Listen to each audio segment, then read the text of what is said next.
Assalamualaikum warahmatullahi wabarakatuh. Perkenalkan, nama saya Ade Bayu Sastra dengan NIM 1915001 dan teman saya Alfarobi. Di sini kami akan menjelaskan yaitu tentang 3M: mendengar, memahami, merespon, dan membuka diri. Baiklah. Pertama-tama saya akan menjelaskan apa itu 3M: mendengar, memahami, dan merespon. Yang pertama, mendengarkan. Dalam proses mendengar, kita hanya menangkap sebagian dari informasi yang dibicarakan atau didengar. Kita juga tidak bisa menangkap secara pasti apa yang sedang diperdengarkan. Seakan-akan kita hanya mendengar seperti angin lalu saja. Biasanya orang yang kebiasaan hanya mendengar berita yang disampaikannya kepada orang lain bersifat isu atau berita yang kurang jelas.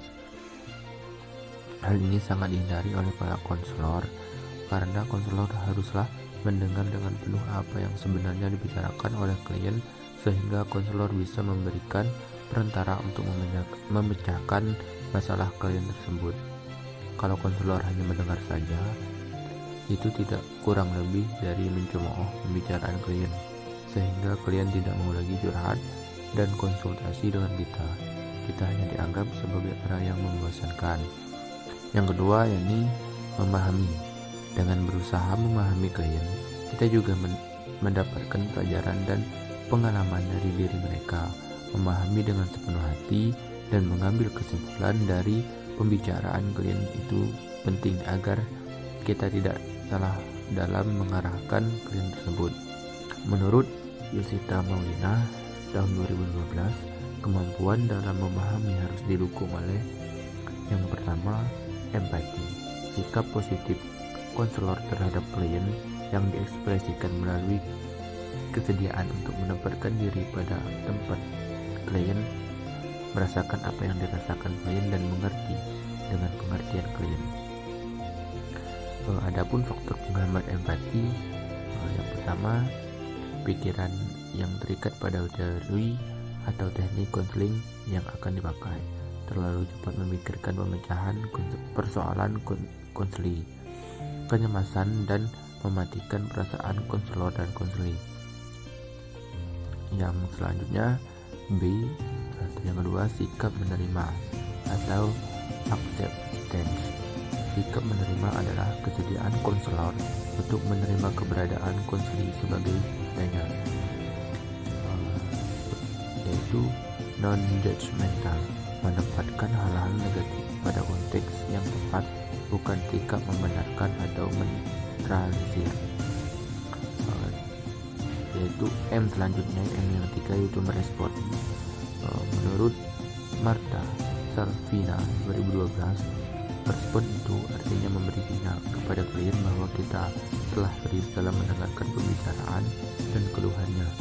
Ada beberapa kata untuk merespon, yaitu yang pertama yang kedua lalu, yang ketiga selanjutnya bagaimana, yang keempat terus, yang kelima banyak lagi cara respon dari berbagai konselor. Merespon juga harus membuat klien percaya dengan kita bahwa kita hanya tidak mendengarkan dia, tetapi memang serius dalam mendengarkannya. Kita juga merespon dengan syarat mata dan tangan, dengan cara digerakkan matanya atau dikedipkan.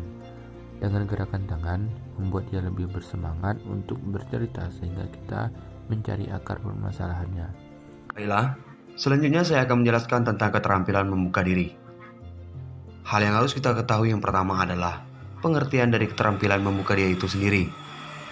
Nah, pengertian keterampilan membuka diri adalah keterampilan konselor dalam memberikan informasi yang berkaitan dengan perasaan, pikiran, pengalaman, kehidupan yang penting yang dimiliki oleh konselor selama sesi konseling. Hal-hal yang disampaikan kepada konseli adalah sesuatu yang relevan dengan masalah yang dibahas saat itu. Dengan membuka diri, konseli dapat mengenal diri konselor lebih mendalam melalui cara konselor merespon terhadap apapun yang diungkapkan oleh konseli. Hal yang kedua yang harus kita ketahui adalah keterampilan membuka diri dalam proses konseling.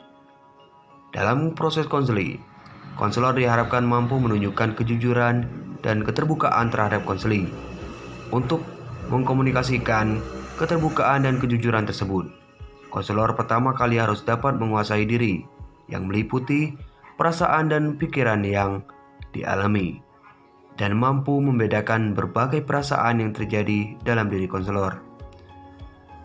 Nah, hal yang terakhir yang harus kita ketahui yaitu manfaat membuka diri bagi konselor dan konseling. Ada 2 poin yang harus kita ketahui. Yang pertama, sebagai dasar hubungan yang baik antara konselor dengan konseling. Dengan membuka diri, konselor dapat menciptakan hubungan yang sangat hangat dan akrab. Kehangatan dapat memberikan kepuasan psikologis bagi konseling. Yang kedua, konseling akan lebih terbuka pada konselor. Konselor yang bersedia membuka diri dan sukarela memberikan informasi serta pengalaman yang dimiliki selama proses konseling akan menumbuhkan perasaan percaya pada konseling yang menceritakan permasalahannya. Hal ini dapat membuat konseling lebih terbuka dalam menggali permasalahannya. Mungkin hanya itu yang dapat kami sampaikan pada kesempatan kali ini. Terima kasih atas perhatiannya. Kami akhiri. Wabillahi taufiq wal hidayah. Wassalamualaikum warahmatullahi wabarakatuh.